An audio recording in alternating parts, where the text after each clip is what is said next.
Today, we'll be diving into the sci-fi action franchise titled Men in Black. This action-packed quadrilogy will include Men in Black 1, Men in Black 2, Men in Black 3, and Men in Black International. Without further ado, make sure to sit back and relax, because I promise you this is going to be an epic one. The first movie kicks off with a man driving a van holding more than 10 passengers in the back.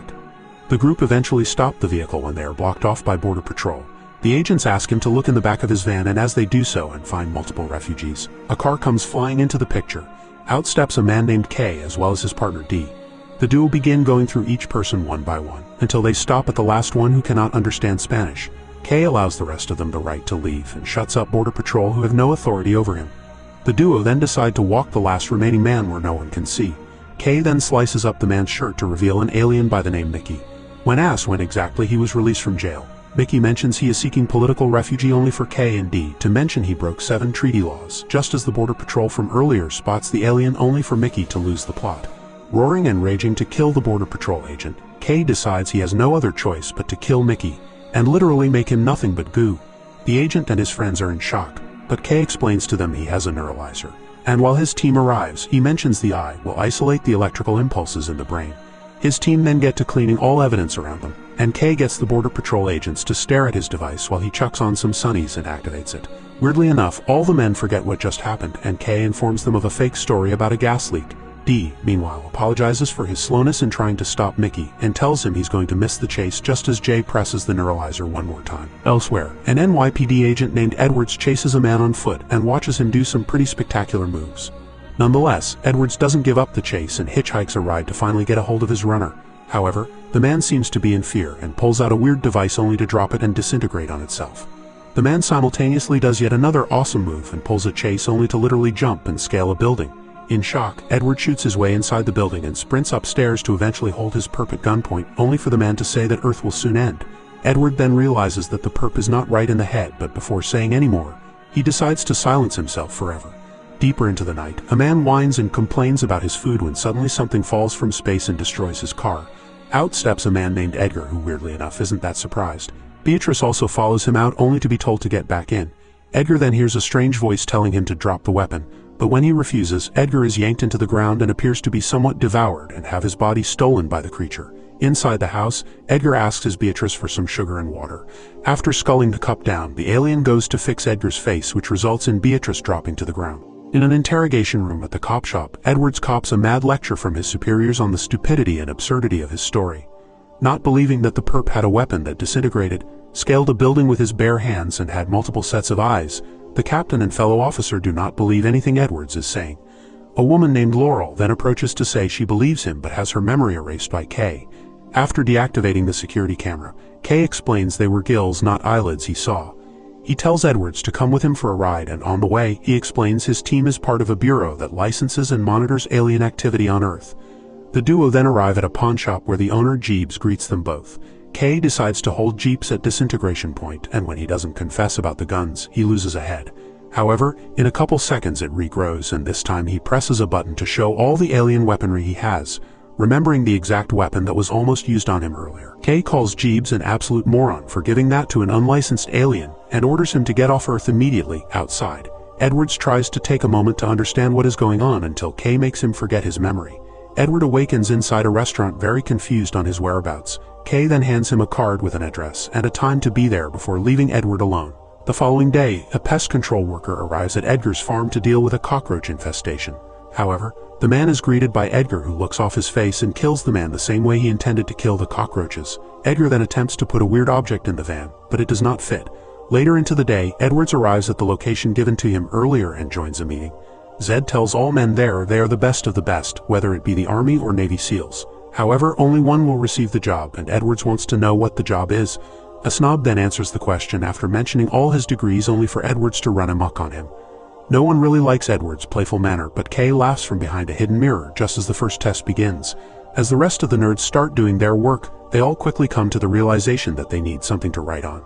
Edwards then decides to drag the table towards himself, making a deafening noise in the process. The second test then comes to light when all men are told to kill all threats. Edwards only fires one shot though, and Zed asked why he only fired at the little girl. Edwards mentioned she seemed dangerous, as his boys were just working out or were sick. However, little Tiffany was holding quantum physics books and was by herself in the middle of the ghetto. Zed seems quite disorientated by his response, and goes directly to K to say he has a problem with authority. Zed then returns to the troops and says there will be an eye exam for the last test, clearly aiming to erase their minds.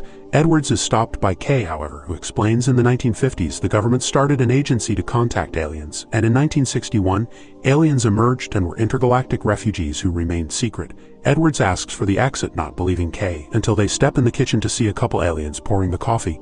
Once outside, K explains there are about 15,000 aliens at a time on Earth, and most of them are decent beings. He then mentions to get the job, Edwards must sever all human contact, and no one will know he exists and has to sunrise to think about it.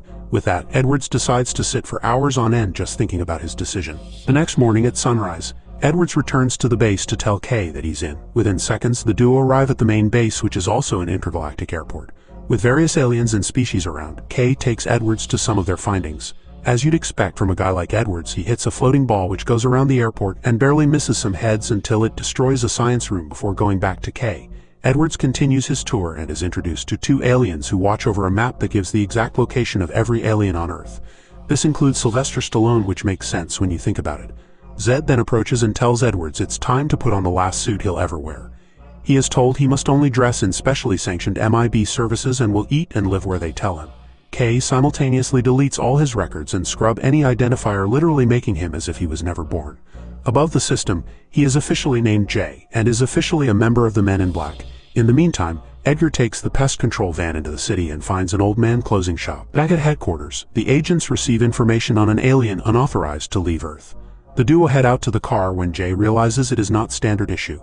Back to the old man named Gentle Rosenberg. He arrives at a cafe to meet an Archelian who immediately tells His Majesty that a bug landed on the planet and he is in danger.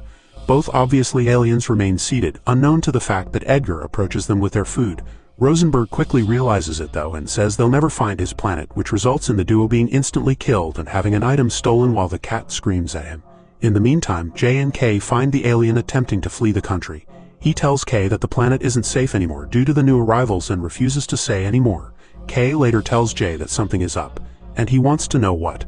As the duo go for a break though, K spots a newspaper mentioning Beatrice's concern of an alien taking over her husband's body.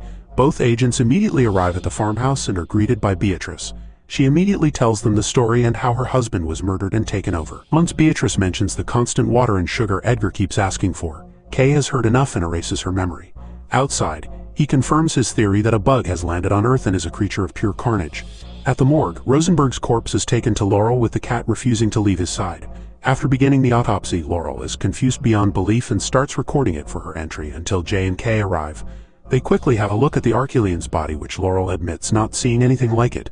J heads off with Laurel to have a look at Rosenberg, but funnily enough, Laurel can't help but mention that she believes the body is not a corpse, but a transportation device.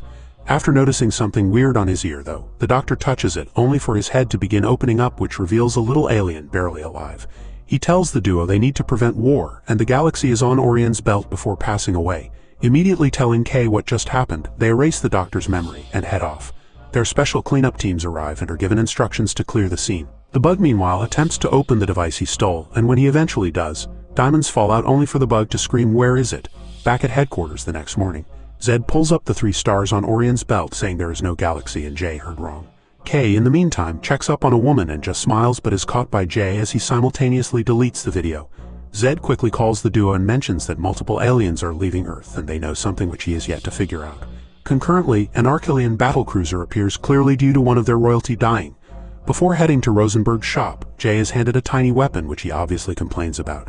At Rosenberg's shop, the bug breaks in and goes through the place. It stops when it sees the cat's necklace, and funnily enough, the pest control van is being towed away, to which the bug attempts to stop the driver but is instead put on show.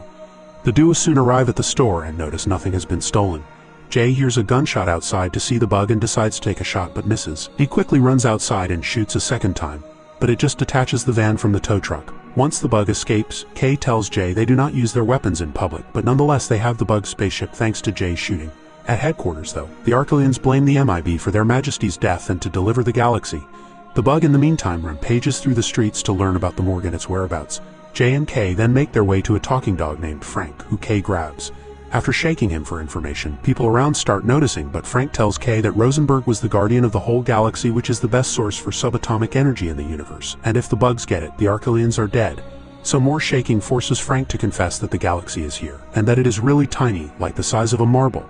Once the dog leaves, Jay looks at a cat on the street and realizes what Orion's belt is. At the morgue, the cat strolls around and Laurel notices the galaxy on the cat. Staring into it, she sees hundreds of planets and discovers aliens for a third time in her life. Just then, the bug walks into the morgue to be met by a man. After asking for the cat, the man keeps killing bugs around him, and this causes Edgar to completely lose control.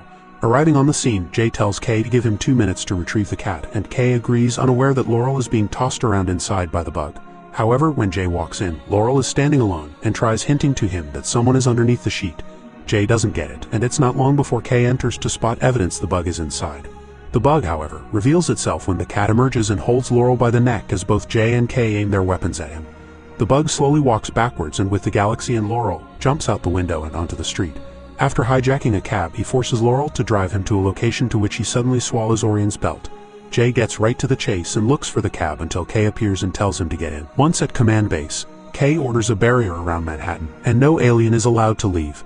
More problems arise when the Archelian battleship fires a warning on Earth and give them 1 hour to deliver the galaxy or be destroyed. Jay, funnily enough, has a good hunch where the bug is planning to leave the planet. And he is spot on as we see the bug arriving at the spaceship. The duo head to the location and take a tunnel. After pressing a button, it seems they've been inspired from Transformers and speed upside down through the tunnel.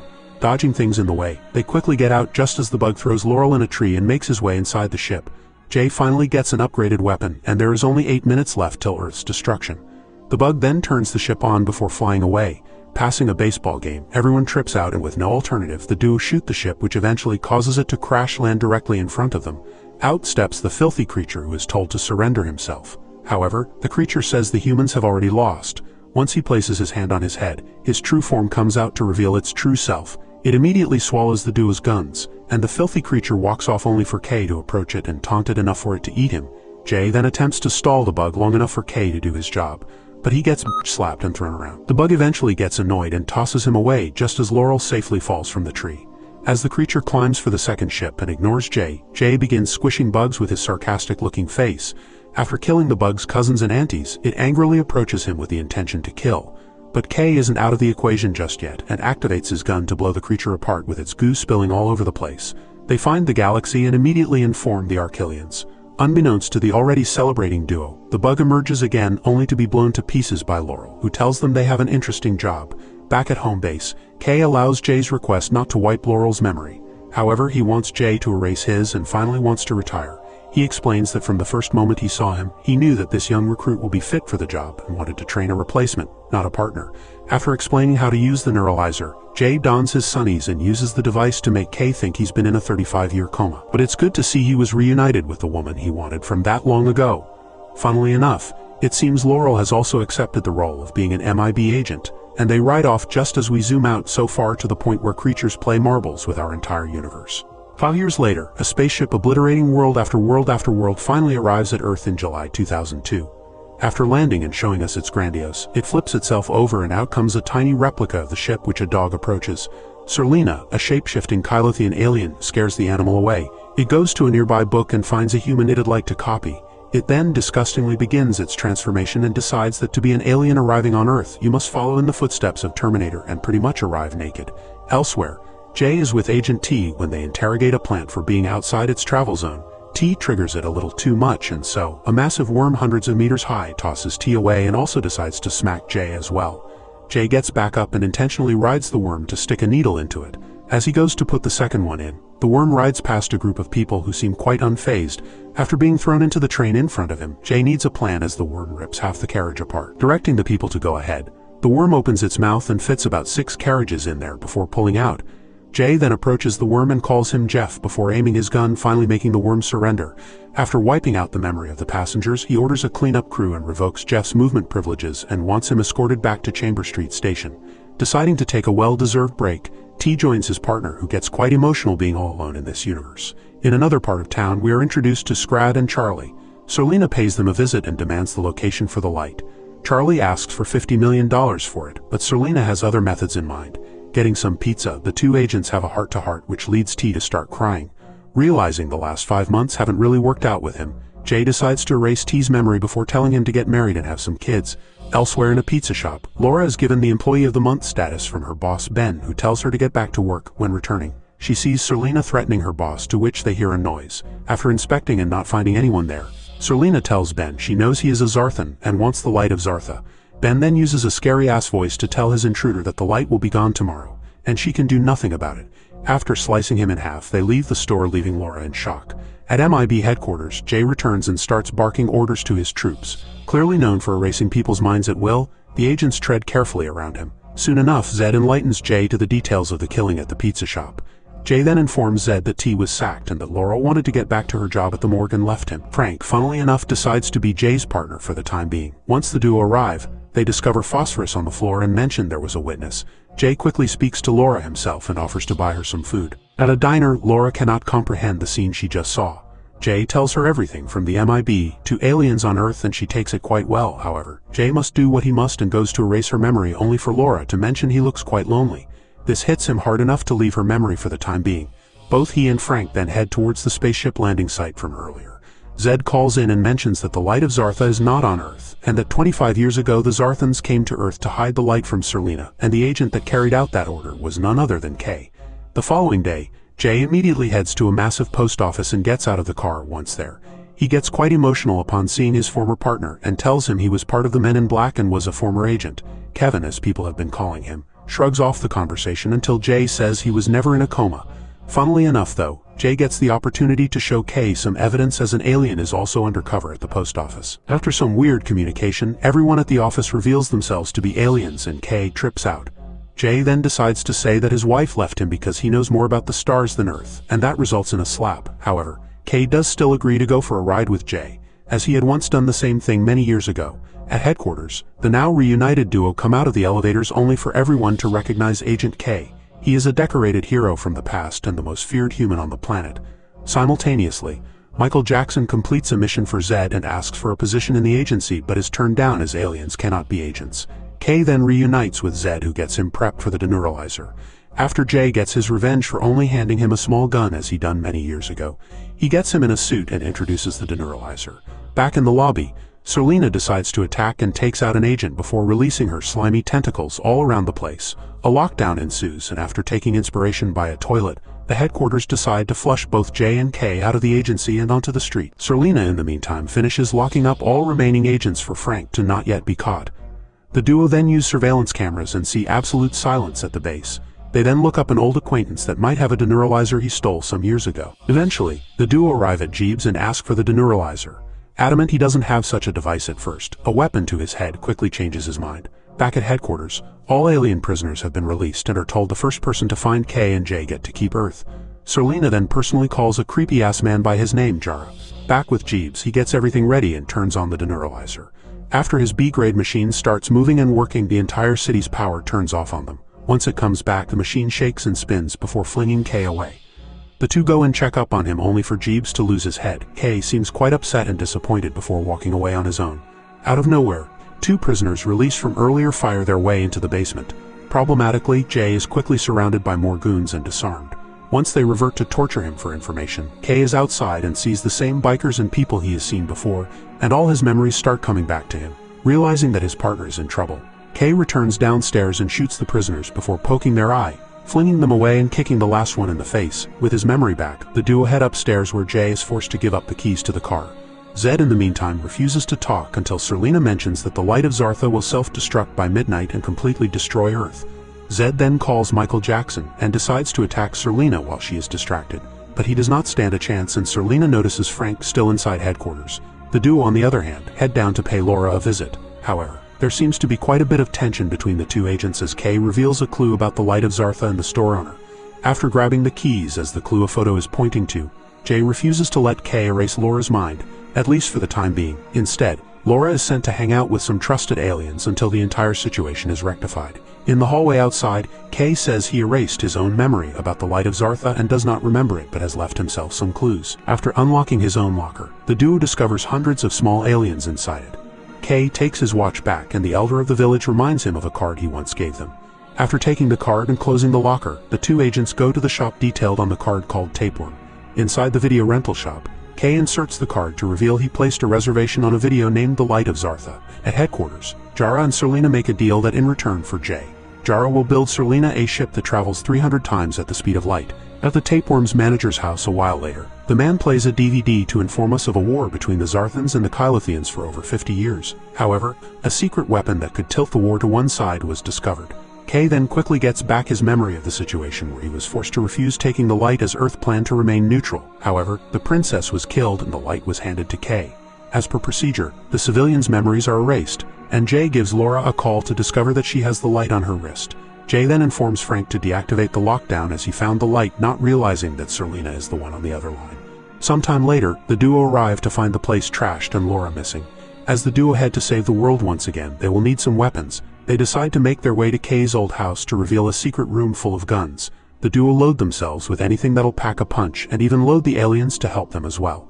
After using the neuralizer once again, Jara informs Serleena that her ship is ready, and she wants to send it to Kyloth immediately. Jay and Kay simultaneously arrive with the help of the 4 aliens, and Jay decides to pop a hole into headquarters, which backfires and sucks them in. After getting up and going to the elevator, a friendly sentry turret turns evil and shoots hundreds of rounds at the elevator, leading Serleena to think the duo are dead. However, the duo are alive, and Kay tells Jay to not come back for him no matter what. As the 4 bugs stay on the roof scared for their lives, Jay manages to run into the base while Kay instructs the bugs to deactivate the power so the ship is not able to take off. As the sentry turret approaches, Kay drops a bomb and escapes only to find Serleena there taking a hold of him. At the ship, Jay sees that Jara has escaped and wanting his revenge. He reveals another 3 weird-ass looking clones that attack Jay. Knowing that time is short and something must happen soon, Laura tells Jay to run away, but he stands his ground and starts playing some baseball. After riding one of Jara's clones, Mad Punch takes out one more of them and the final 2 are tricked into colliding with each other. With 10 seconds till launch, Jay calmly deactivates liftoff. Meanwhile, Kay cannot stand Serleena and tells her, "I'll give you one last chance to surrender, you slimy Kylothian invertebrate." Jay then appears from behind and immediately disintegrates Serleena while the bugs deactivate the power. Everyone quickly gets into the car, and Serleena begins shapeshifting again. Kay then tells the other 2 that the bracelet is not the light but a departure point when suddenly Serleena attacks again. Kay realizes their situation and presses a button which transforms the car and makes it take off flying. After going through a detour around the Statue of Liberty, Jay tells Kay to get out of his seat. The 2 switch places with each other as Serleena approaches them until Jay does some mad moves. Heading into the subway station, both ships fly at outstanding speeds until Jay suddenly stops his ship long enough for Serleena to go right into Jeff's mouth and be eaten. The team then arrive at the departure point only for Kay to say that Laura is the Light of Zartha. Confused, she argues and mentions that is impossible, until a beam of light comes directly from space and stops to reveal a ship that Laura is to leave in. Jay is quite disappointed, and him being alone seems to be something he must continue getting used to. After both agents get emotional, Jeff comes to the top of the tower and Serleena rips him apart from the inside out. Jay saves Laura's life as Serleena attempts to toss him around, urging Laura to get onto the ship. Kay says she was just as beautiful as her mother, and with that, Laura starts flying away. Kay kills Serleena again, but again she emerges and shoots towards Laura only for the duo to shoot their big guns and cause an absolutely awesome display of fireworks, finally killing Serleena once and for all. With a mission well done, the Statue of Liberty erases all the minds of NYC, and back at headquarters, the original trio reunite. Kay then heads to an exit door and kicks it down to reveal that Earth is inside a locker as the little aliens were beforehand. The third movie opens up with a woman approaching a cell to visit an inmate. Bringing in a cake, it is scanned and given the all clear. The guards then escort the woman to a massive vault-looking cell where we are introduced to a deadly prisoner named Boris the Animal. The guards there cannot stand it, he has a visitor, and so go to ruin the cake only for a creature to grab the guard's hand and kill him as well as his partner. It then breaks all of Boris's shackles before crawling into his hand. Multiple screws then attempt to stop the prison break but are shot at and killed by Boris. The entire facility immediately goes into lockdown when all armored guards get ready for a fight. Once Boris makes his way in, all guards have their weapons trained on him until he blasts a massive hole in the roof, sucking out all the guards and also deciding to let his woman be killed in the process. Once outside the Lunar Max Correctional Center, Boris says he wants to rewrite history. On Earth, Jay uses the neuralizer on the civilians that just saw a spaceship landing. Kay wants to know who was driving the spaceship, and as the duo grab a takeaway kebab, Jay stresses out on the speech Kay will be giving tonight on Zed's passing after working together over 40 years. Once the time is right, Kay jumps on the stand to say that he worked with Zed for 40 years, and the man never invited him to his house or shared any personal details. The end. Jay is appalled at the pathetic speech, and Agent O takes to the stand to give an even more useless speech. As the night continues, Jay just stares at Kay and makes him promise to say something decent if he passes away first. He also wants to know how Kay becomes so senile and what caused him to be so not human, but gets another politician response from him. At a store, Boris approaches a man named Jeffrey and tells him his father mentioned him in prison and that he wants a device to go back in time and kill the man that took his arm. Later on, the duo head to a Chinese restaurant to meet up with Wu. They head to the back and discover that Wu has been selling illegal foods to humans, and Kay releases some anger out on the man before going to have a sit down. Quickly enough, he notices multiple aliens around him and that something is very wrong. When O tells him that Boris the animal was the man on the ship from earlier, he immediately tells Jay to get ready. Within seconds, the duo is forced to flip a table and incinerate an alien thug before Kay joins in and kills a few more.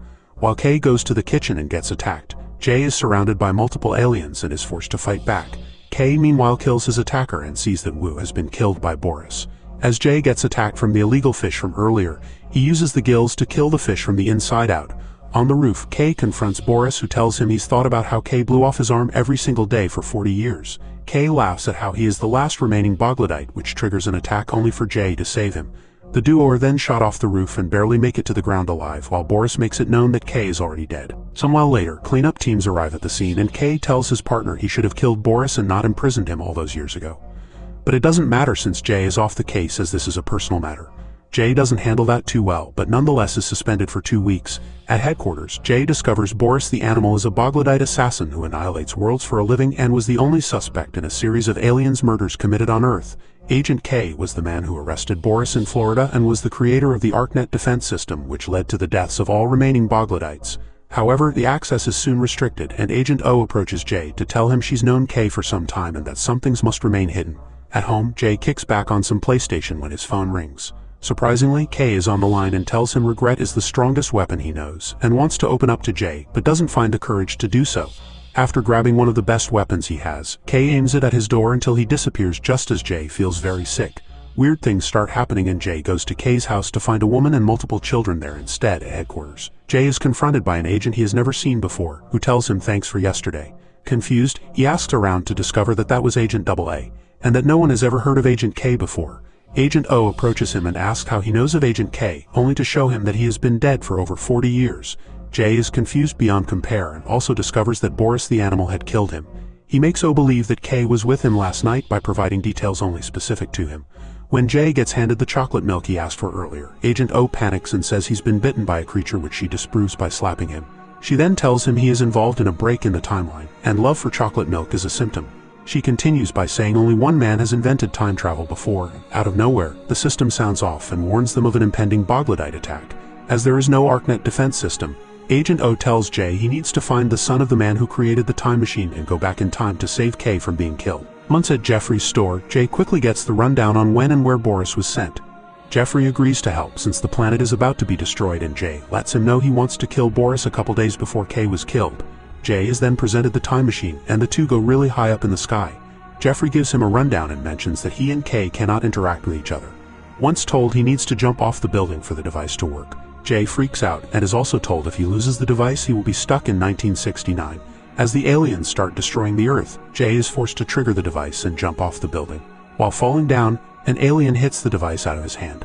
Fortunately managing to grab it again, he continues his fall and presses the button for a green light to show him some dinosaurs, then take him high above New York as it gets constructed. Seeing everything in live time, he stops millimeters away from the ground and is yanked back to the roof where everything finally stops.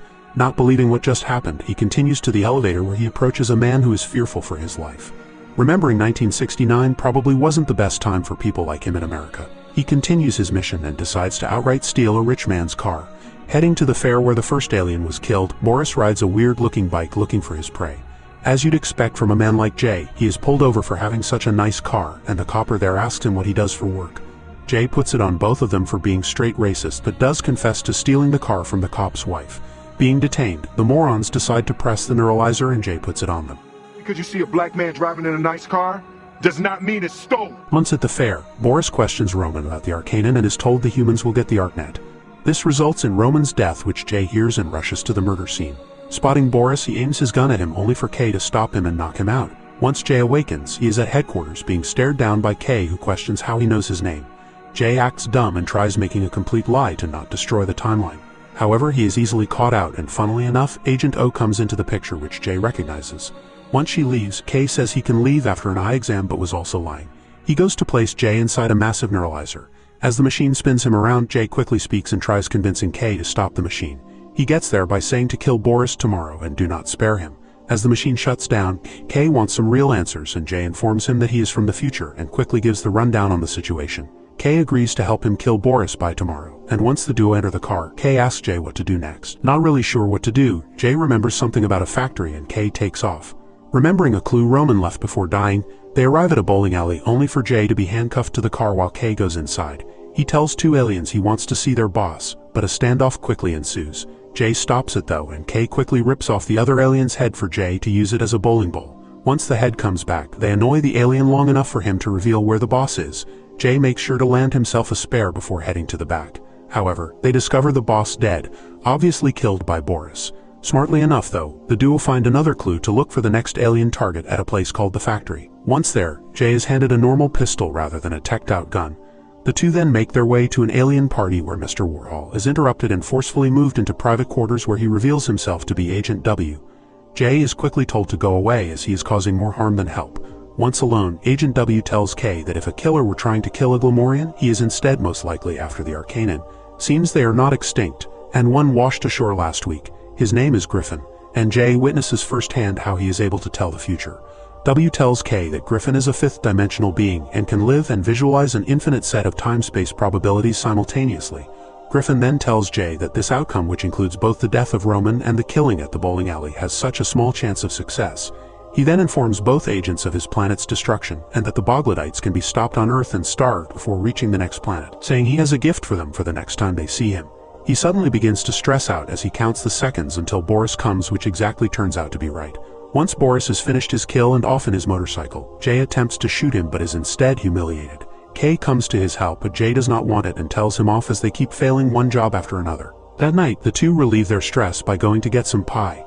Believing it'll let them think better, J mentions how Griffin was talking about the game and thinks he knows where he is. With that, the two head to the nearest baseball park and make sure to load themselves before walking in. Quickly spotting the Arcanan, he tells them to come watch the game with him. Opening up a portal, they get to see how Griffin lives his life, able to see multiple futures that could arise from millions of different things that could happen in the past. He then gives the duo his gift, the ArcNet. Upset that his planet was destroyed by the Boglodites, he wants to help Earth any way possible. After calling himself a fool, Boris comes flying around the corner to snatch up Griffin and destroy the MIB car. K then activates a device to reveal two very peculiar vehicles. The duo get on and chase Boris while Boris attempts to get the ArcNet off Griffin. On the road, the duo are attacked, but they honestly drive exceptionally well. Boris then uses his slimy creature to take Griffin's box from his neck as K simultaneously mentions using a tactic to save the Arcanan. J distracts Boris as K grabs Griffin and shoots the motorcycle, which causes it to fall and explode onto a wall. Problematically though, J notices the bike emitting weird flames, but Boris is nowhere to be seen. On a skyrise in the city, the Boris from the future finally arrives and immediately heads to his younger self who has been swindled. Explaining everything that will happen in the future, both Boglodites almost attack each other. Instead, the older Boris says all they need to do is kill Agent K. Griffin in the meantime reveals where he had hidden the ArcNet and puts it in a small device for the humans to use. However, it needs to be outside the atmosphere, which is when it'll show its true size. Coincidentally, it seems that the launch to the moon is on the same day, which will give them the opportunity to put the ArcNet in space. J, however, tells K he wants to finish the mission on his own and doesn't want him in Florida. K refuses to listen until he is told he is killed there by Boris. K gives J a couple punches to his head for lying to him, and once he stops, Griffin tells J that K must be the one to deploy and save Earth. J wants to know if there is a way to save his life, and Griffin informs him that where there is death, there is death. K informs his future partner that they'll have each other's backs and will be alright. The trio quickly head back to base and use an experimental device to get them to Florida in time for the rocket launch. Once strapped in, the two machines activate and take off at enormous speeds. Quickly arriving at the takeoff site, the duo gets onto a road and are approached by army personnel. Griffin tells them the only outcome that will deploy the ArcNet is by telling the truth. Funnily enough, J tells the soldiers everything from MIB to their mission.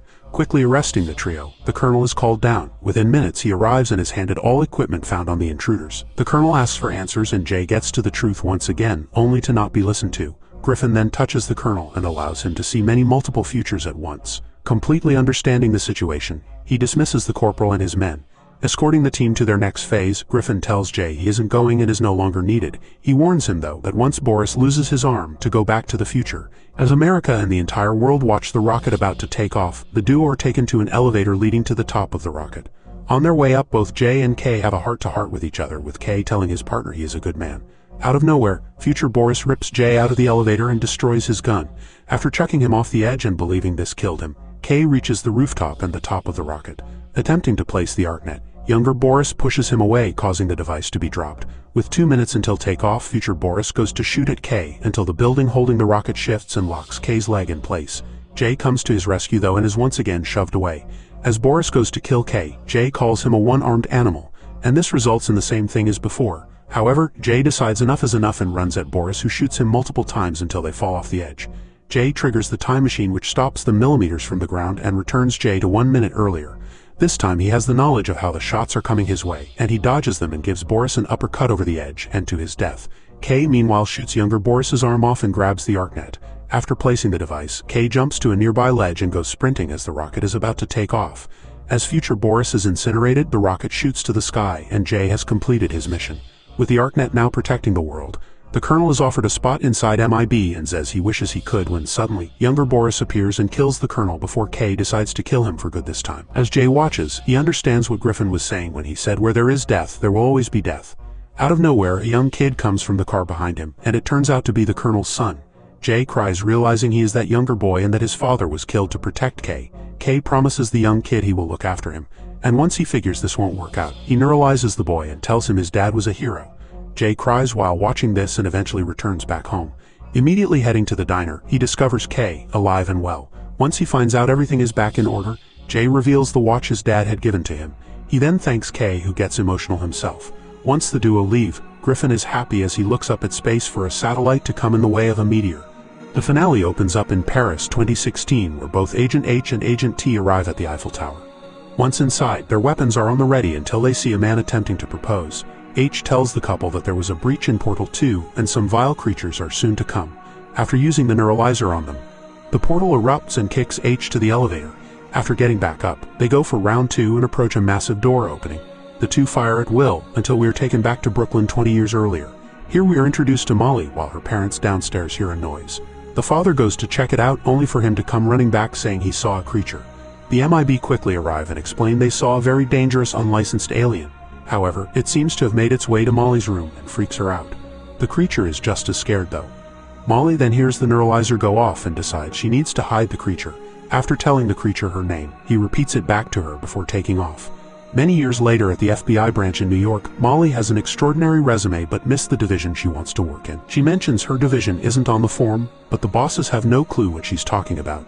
She ends up working a telecommunications job until one of her out-of-space readings detects an anomalous object.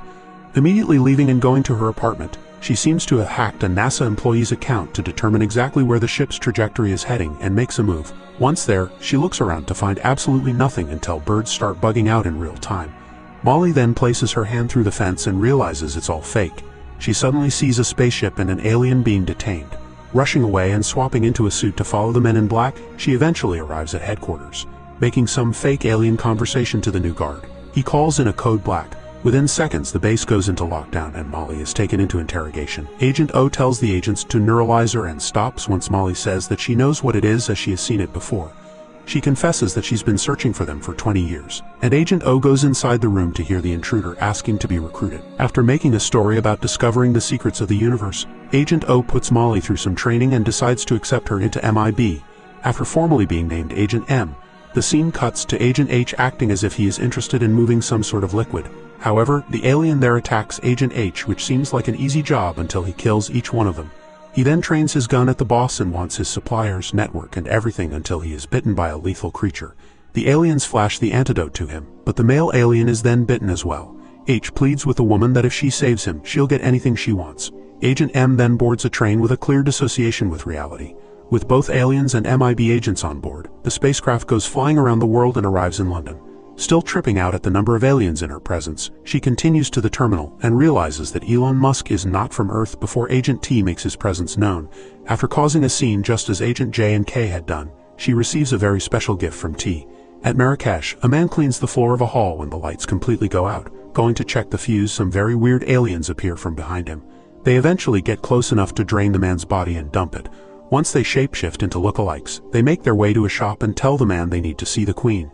Escorted to the back, they ask for someone to die, and present a photo only for the Queen to reject them, as they have a treaty with the Jababians until they eventually agree from fear of losing their lives. Elsewhere, Agent H arrives at headquarters in London where Molly sees the history of aliens and the Great Migration. Agent H then walks in, to which everyone just stares at him. He is known as the best agent, and while T speaks about the incident from the night before, H enters and gets told off for being too arrogant. T then tells the team a member of the Jababian royal family has a layover on Earth and has asked for H to be his chaperone. Later on, M decides to pay H a visit and wake him up. She offers her assistance with the Jababian tonight but is told that he works alone. After telling him that she knows how to tell if a Jababian is lying, he agrees to let her come. That night, H tells M to act casual and the duo arrive at a club. They link up with Vungus, the man they will be chauffeuring. The twins simultaneously make their way onto the scene, and while they take over the dance floor, one of them fires something that hits Vungus. Not feeling too well, he is escorted out and told to sleep it off. As the car drives away though, it explodes and crashes. The two agents see the twins and force them to get down. However, one of them starts bending space and they abolish the entire street. Vungus is still alive though, and a firefight takes place. After blasting the two aliens, they turn into matter then back to themselves. Thanos would struggle against these boys, but the duo attempt their best. As M goes to grab Vungus, he grabs her to see if she can be trusted, as he does not believe in H anymore. He then decides to give her something and says something is wrong with the men in black before dying.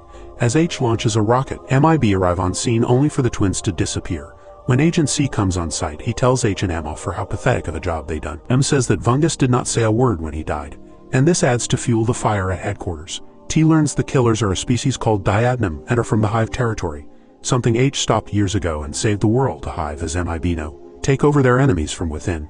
As C goes to neuralize the duo, T stops him, and M explains that only a handful of people knew Vungus was on Earth and that MIB have a mole. C is then told to track the killers while M will make a weapon to neutralize the two demons. H in the meantime is told he is off the case and not the same person that defeated the Hive before. In weapons development, H pretty much lies and says he is running point on the operation and wants M beside him. As they head off, H realizes he didn't have his good old sniff for the day and switches it up. Knowing that the item is Zephos, it will either kill you or keep you dancing for 17 hours straight. The two immediately train it to Marrakesh and tell Nazar no alien tech on the street is allowed. Bassam also introduces himself and tells H they thought he was dead when he and Riza split up. M discovers Riza runs the biggest criminal syndicate and the two eventually head off. At base, Agent C finds footage of M being handed something by Vungus. He tells his agent not to say a word and he will alert Agent T. The twins then make their way towards the duo, and Bassam says to call Riza. The duo then spot the alien in the antique store dead and go in the back to find everyone slaughtered. One alien they decide to name Pawnee remains and tells them he has no use left to life. H manages to convince the little man that M is a queen, and it pledges his loyalty to her. Instead of leaving him to die, she decides to put him in her pocket. Funnily enough, it seems that H has found the item that was given to her earlier, and told not to trust anyone else with it. Suddenly, MIB tactical agents all pop out of nowhere, where C explains to T that H has an item that was stolen from the Jababian research team and brought to Earth, that both H is acting weird, and T let them go for some reason. The operation continues nonetheless, and the two immediately get a call from T informing them the operation isn't his and there is a mole inside the agency.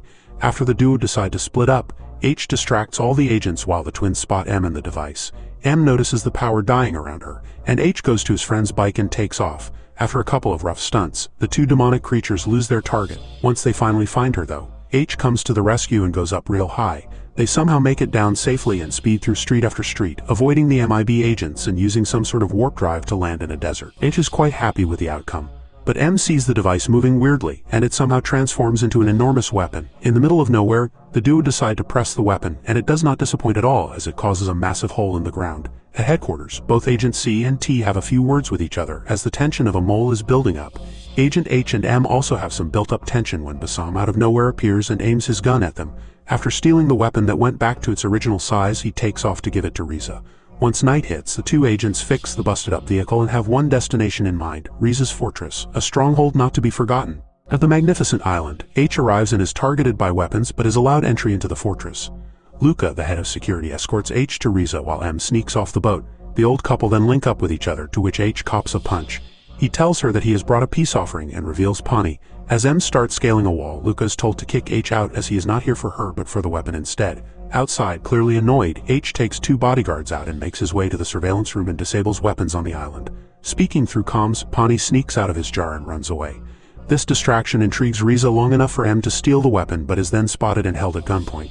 Pawnee manages to save her ass though, as Luca meanwhile takes on H while M and Riza fight as well. Not looking too good, both agents improvise, but it is not enough to stop them both. M does manage to stop Riza in her tracks, but H is brought to her at gunpoint, to which she surrenders the weapon. As Luca goes to kill H and then M remembers that Luca is the little creature she saved as a child. Luca puts H down and says the name Molly. Funnily enough, he turns his gun at Riza and demands her to hand over the box, which she does. Once the duo leave, H says it's only fair that she know his true name, which is Henry. Simultaneously, the ground beneath the two collapses and the twins appear. They demand the weapon for the hive, but the duo refuse to give it up and train it on them instead. They don't have to use it though when the MIB use a new weapon to subdue and kill the twins. T then approaches them and congratulates them for a job well done. After taking the weapon off M, he tells them it's time to go home, to which they are met with a standing ovation. After alerting the Jababians to their stolen weapon, T tells M to enjoy the moment while it lasts. She cannot help but feel that something is very wrong, and she tells H of her suspicions. H also senses something is amiss and discovers the case deleted. M realizes that the gift she was given upon entry into the MIB had a tracker inside it, and things get worse when they discover the weapon missing. On their way out of headquarters, Agent C rushes up to them and says that T was covering up his tracks the whole time. H tells him that if things go south, to say that he himself was the mole so the agency doesn't destroy itself. After grabbing a brand new spanker, the two make their way on the street and activate the car's ability to fly. Agent C alerts them that a portal from Sector C has been activated and the hive is coming. H is very perplexed, as both he and T had saved the world from the hive, a story that M is finding hard to believe. Just as the duo arrive at the Eiffel Tower, M questions how H defeated the hive, and he says the same response, that he used nothing but his wits. He quickly realizes that he did not defeat the hive and was neuralized instead. The two then come face to face with T, who has been taken over by the hive. Once the portal is opened, H tries convincing T to stop, but he walks up to him and says, "Always like a son to him." After turning into a disgusting demonic filth and whacking both agents away from him, it approaches the portal and is tackled by H, who makes him drop his weapon. It however fends off both agents once again and recovers its device and walks to its queen, only for H to call on T. As it holds him, H mentions T was like a father to him, and the creature smacks him into the portal, heading towards the hive and her death. Pawnee comes flying in and takes a note out of Batman's grappling gun to grab onto him, and hooks himself to the other side. H manages to get to T, who opens his hand for H to throw the device to M. With the hive connected to T, M activates the gun and obliterates T, the hive, and the portal they came from. Finally saving the world, H is quite upset at losing his dear friend. Once outside, Agent O congratulates the duo and says she sent M to London from the get-go, as she knew something was amiss with the agency. After M is off temporary duty and is now a full-time agent, H is placed as probationary head of London agency. Seems Agent C also wants H to run the agency, and M is told to head back to New York. M makes sure to give H one last look before heading off. However, she decides to spend a couple hours with him, and offers to drop him off in London and gives him Pawnee as her goodbye gift. That's the end, but before you leave, I actually want to know if you think MIB International was a bad movie, or did it live up to your standards?